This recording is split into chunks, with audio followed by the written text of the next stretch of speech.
ወይ የድሮ ፍቅር እዩት። የድሮ ፍቅር ብር መርጦ ሰው ገደል ገባ። የጊዜው ማርና ክርስቶስ በጣም ነው የሚያስጠላው። እግዚአብሔርን ይህን እያየው ነበር ቅድም ማለት ነውና ገረመኝ። የምሮን እኮ ነው።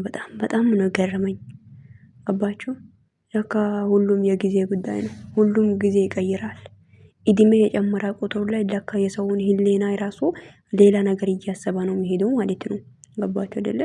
የብሩክና የሄሚ ፍቅር አሁን በዚህና በዚህ ይወት አሁን ምንና ምን የምር አሁን ሰው ልጅ ይቀየራል። ነገር ግን በዚህ ልክ ላይ ግን ሰው ብር እየፈለገ ገደል መግባት ማለት በጣም ነው ማስጠላው። ገባችሁ? የምር ነው። እረሱን ተው እግዚአብሔርን። ሰላም ሰላም፣ ውድና የተከበራችሁ ውድ የሜረት ዩቲዩብ ቻናል ቤተሰቦች እንዴት ናችሁ? ደህና ናችሁ ወይ? ባላችሁበት ቦታ ሰላማችሁ ብዛ። እኔ ጋር ሁሉ ሰላም ነው። ቤተሰቦች አላችሁ ወይ? አለን። አልመጣውማ ምንም ማድረግ አይቻልም። ይቅርታ ያ ቢዚ እያደረግን ነው አይደለ? የረመዳን ሰላም ነው እና ውዶቼ ብሩክ መጥተዋል። ሄሚዬ እየተዳኑ ነው። ያልገባኝ ነገር ከሀገር ወጣች እንደ ዱባይ መጣ ከሆነ ዌልካም እንልሻለን የኔ እናት። ቅምጥ ላይ ዱባይ መጥተሽ ከሆነ እሺ ዌልካም እንልሻለን የኔውን ቡጥ ማለት ነው። ሌላው ምንድነው ደግሞ ዛሬ ብሩክም ላይቭ ላይ እንደሚመጣ ነግሮናል። ሼር ላይ አድርጓል ማለት ነው ውዶቼ። እኔ ማለት ነው በጣም የገረመኝ ነገር ለምንድን ነው ሰው ተፈቃቅሮ እንደተፈቃቀረ እስከ ጥልቅ ድረስ የማይደርሱት ነው የኔ ጥያቄ። በተለይ ዩቲዩበሮች ጌታ ምስክሬ ማለት ነው። እንደ ተፈቃቀሩ አይደለም ከተፈቃቀሩ ያ ፍቅሩን ይዞ ለምን ወደ ቤት የማይሄዱት ነው የኔ ጥያቄ። መሀል ላይ በተለይ ቡታጀሮች እና ይሄ ዩቲዩበሮች ተብዬዎች ሲሙ ይምሩ ነው። እኔ የትም ላይ አይቻለሁ፣ ግን እንደዚህ ነው ስግጥ ያለ ፍቅር የለም። ፍቅር ማለት እናንተ በብር ነው የምትቀይሩት። በጊዜያዊ ነገር በትንሽ ነገር እንደምን አለበት እናንተ አሁን ይሄን ጭቅጭቁን ትታችሁ በፍቅር ቤት መጡ ደስ ይለኛል። እኔ እውነቴን ነው የምላችሁት። እና ብሩክ ትላንትና እንዳያችሁት ያው አሞኛል ምናምን ብሎ እያቅለሰለሰ ነበረ። ያ ዛሬ ግን ይኸው ቆሞ ደግሞ ቲክቶክ እየሰራ መጣ ማለት ነው። አቤት ማስመሰል ግን በጣም ነው የምትገርሙኝ። ለማንኛውም እና ብቻ ፈጣሪ ወደ ቦታ ይመልሳችሁ። ወደ ቦታ ይመልሳችሁ። በእውነት እኔ እውነት ስነግራችሁ ብሩክና ሄሚ እንዲለያዩ በፍጹም አልፈልግም። ገባችሁ? አንደኛ ተከባብሮ መኖር ደስ ይላል። ተከባብራችሁ ከኖራችሁ እኛም በጣም ነው ደስ የሚለን። እናንተ ግን አንድም ቀን ተለዩ እንድትለያዩ እንፈልጋለን ብዬ አላቅም። እንድላዩ ግን እኔ በቃ የሆነ ተናድጄ እናገራለሁ። ግን ያው ውስጥ አይደለም እንካ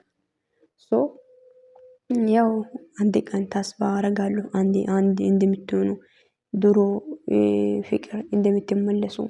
ገባችሁ? ብር ጊዜያዊ ጉዳይ ነው። ዘንድሮ እንኳን እናንተ ጾምን እኮ በጸብ እኮ ነው የጨረሱት ሰዎች። እንዶ የጾሙት ሰዎች ይረንቱ ማለት ሰዎች አያሳስባችሁም?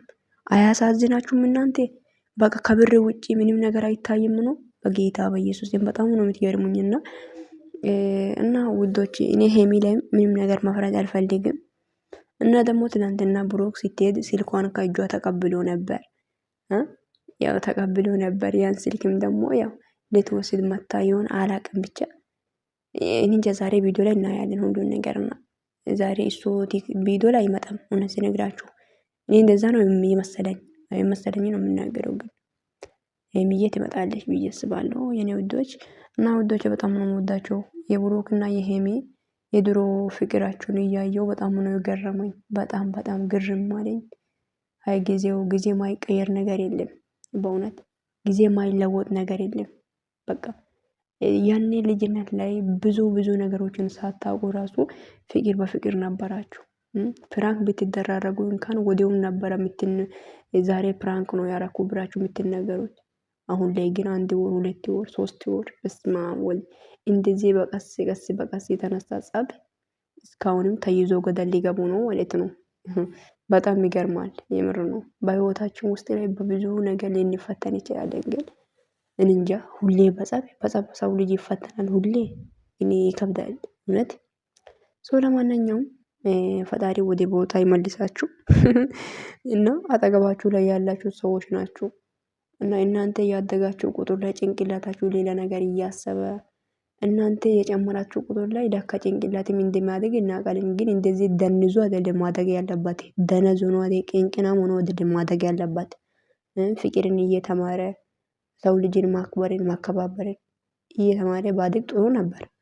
እናንተ ግን ጭንቅላት የጨመረ ቁጥር ላይ ድንዝናና ይሄ ዝሙትን መሰራት ነው ተማራችሁት። በጣም ነው የምትገርሙኝ። ለማንኛውም በጣም ነው የምወዳችሁ። ዙሪያችሁ ላይ ያለው ኮተታሞችን ሁሉ ይሄ ዞር አድርጋችሁ ወደ ፍቅራችሁ ተመለሱ። ብሩክን ከሀይሚ የምታስባልጥ ከሆነ ጓደኞች ነው አንተ ህይወት እየበጠበጠ ያለው።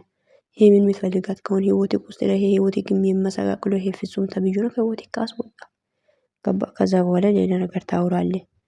እና ሀይሚ ራሱ አንተ ላይ እንደማትጨክን እናውቃለን። እና ዛሬ ሙዚቃ ግን ያው አስቆኛልም አይዞን ብለናል።